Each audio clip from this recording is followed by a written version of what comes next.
Okay, welcome to video 9.4. Today we're going to be talking about factoring trinomials, and that's going to involve using Xbox factoring by grouping.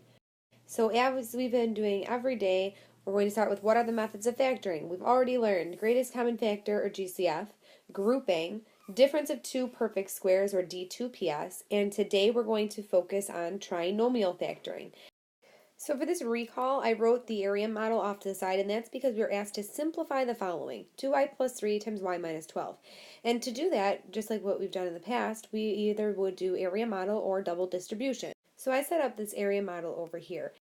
And when we have 2y times y, we end up with 2y squared. And then in the next box, y times 3 would be 3y. And then down below we have the negative 12 times 2y. That gives us negative 24y because there's no other y's to combine with. And then in the last box, negative 12 times 3 gives us negative 36. And that's that following box. Then we would combine like terms, which usually show up in the diagonal. So we have negative 24y plus 3y, and that gives us negative 21y. And then we can write that out as our final answer of 2y squared minus 21y minus the 36. So that's all review. So our answers are usually a trinomial in the form ax squared plus bx plus c, where a, b, and c are the coefficients. So how does this relate to factoring? Well, in factoring, we're just kind of going the opposite way. We're given the answer that we got usually, and we're asking them to break it apart into the two factors. So you're kind of doing the opposite of what we used to do. So how to factor? Step one is, as it was before, always check for a GCF first. And then if the expression has a GCF, divide out and leave the GCF outside of the parentheses in your final answer. After the GCF is divided out, or if there was no GCF, the remaining expression in the parentheses will be broken down into parts using the following setup. Steps for factoring a trinomial. So this is specific to trinomial factoring once you've decided which one you're going to do. Make sure trinomial is in the correct standard form. So you want it to be in that ax squared plus bx plus c. Then you're going to create the X box and fill in the AC number and the B number. So to get the AC number up top there, we're going to multiply A times C. This is your multiplication number, so that's what you want the items to multiply to be. Write down the B number, and this is your sum number, or what you want the two terms to add up to. Then fill in the missing parts with the factors.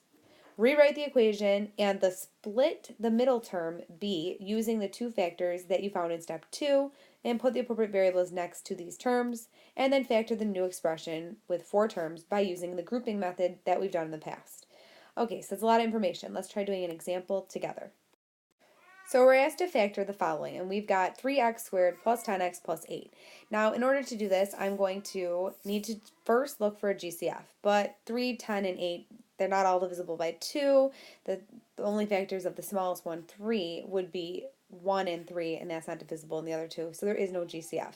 So now we're going to do a times c up top, so 3 times 8, which gives us 24. And again, you can write up there if it helps you AC to know that you multiplied A times the C. So, and then the B term, the middle term, is what's going to be written in the bottom.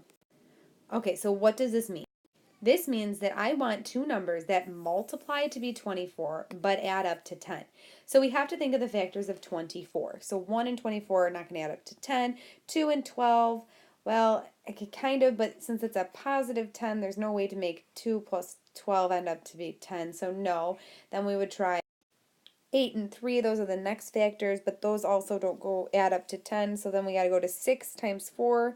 Oh, and that does give us 10, so our breakdown is going to be 6 and 4.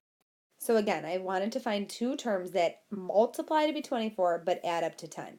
Now I'm going to split my B term, so the 10x. I'm going to split that to be the 6 and the 4 because it still adds up to 10, so it's equivalent. Remember that we have to put whatever term is there. So since there's an x here, that means I'm going to put 6x and 4x. So I've split my term, and now we can do what we factored before. We're going to do factor by grouping. So group the first two and the second two. And then we do factor by grouping, find a GCF in each. In the first two, it's 3x. So we factor out the GCF of 3x, and we are left with x plus 2. And then in the second two, we're going to divide out a 4. And then again, that gets written out front. And then here we can see that we do have the x plus 2 common in both, so I can Divide that out, and then it'll be written out front. And then the leftovers are put in parentheses, the 3x plus 4. And that's our final answer. And again, remember, we can check by double distributing those back out to see if our answer does match the original that they gave us. Okay, that's it for this video. We'll continue in class. Have a good night.